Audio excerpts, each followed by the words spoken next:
Здравейте, аз съм Карли. Днес ще интервюирам Мариса. Здравей, Мари. Здрасти, Карли. Разкажи ми за себе си. Добре, аз съм на 10 години. Имам двама братя. Те са Берлуис и Тулус.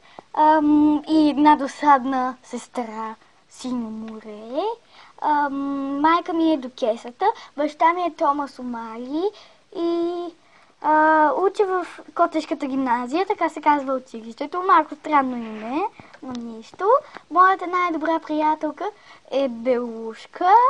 С нея винаги обичаме да ходим на шопинг заедно. И така. Вау, много разказваш.